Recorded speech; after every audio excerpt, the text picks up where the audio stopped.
You already know sugar is bad for you, but what if I told you there's an ingredient that's even worse, and it's hiding in a lot of the things that you eat that say sugar-free? The crazy thing is it doesn't taste sweet by itself. It doesn't look dangerous, and most people don't even question it. But this one sneaky additive spikes blood sugar worse than sugar itself. Here's the twist though, it's not always a villain. In tiny amounts or in the right form, it can actually be helpful. But most of the time, it's doing the exact opposite of what the label promises. So let's pull back the curtain on the sugar-free illusion and expose the ingredient that's tricking millions and millions of people every single day. Stick around.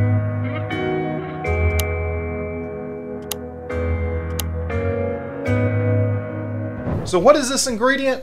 It's called maltodextrin. It's a cheap, ultra-processed starch that's found in thousands and thousands of foods. You'll find it in zero sugar drinks, protein powders, sauces, snacks, and especially sweeteners. And here's the wild part. Your body reacts to it exactly the same way as sugar, only faster. It's made by breaking down corn, rice, or potato into tiny chains of glucose. So even though it's considered a starch is a sugar. Food companies love it because it's smooth, it dissolves fast, and it makes everything taste creamier. Inside your body, on the other hand, it becomes rocket fuel for your blood sugar. So on the glycemic index, maltodextrin is anywhere from 105 to 135. The glycemic index will tell you how certain foods affect your blood sugar. Sugar itself is 65. Maltodextrin is going to affect your blood sugar twice as much as regular sugar. So it doesn't just act like sugar, it's worse than sugar. So what does that actually mean? Quick insulin spikes, energy crashes, cravings, inflammation, the whole metabolic roller coaster.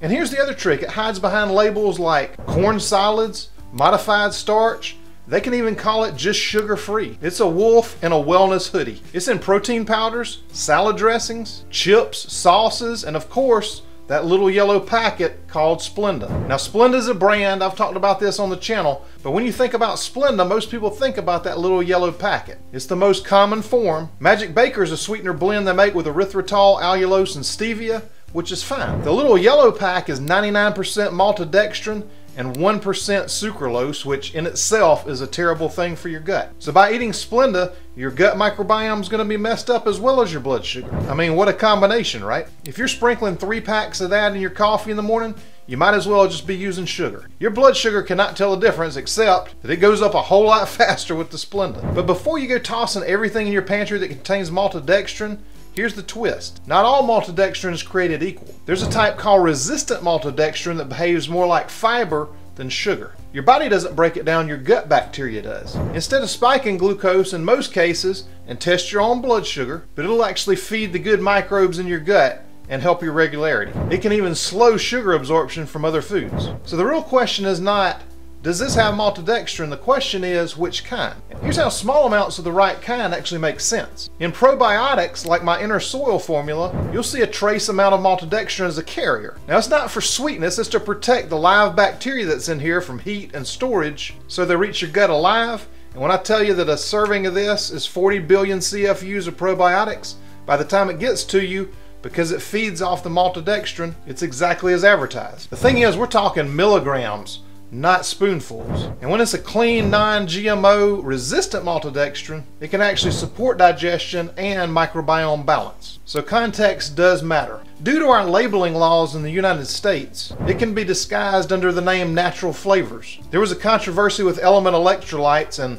I'll link the video right up here that I made about that, because I feel they exploited a loophole. I believe that all ingredients on the label should be true and honest so that people can make an honest determination for themselves if it's going to be right for them or not. But something went horribly wrong. On purpose or not, that's for you to decide. Here's when maltodextrin becomes a metabolic landmine. When it's used as a filler or bulking agent in things like Splenda, when it shows up near the top of the ingredients list because ingredients are listed in order of quantity. If it's at the top like Splenda or the stevia blend from Aldi, it's going to be 99% maltodextrin. When it hides in low carb, zero sugar, keto friendly snacks, test your blood sugar to see what happens. You're going to be really surprised. So if your blood sugar or your cravings refuse to calm down even after cutting out sugar, this could be the saboteur that's hiding in plain sight. And look, this is what the marketing is meant to do. They want you to think it's a healthier alternative, even though it's not. That's why it's so important to read your labels and find out what's actually in your foods. So take a look at your label and look for these: maltodextrin,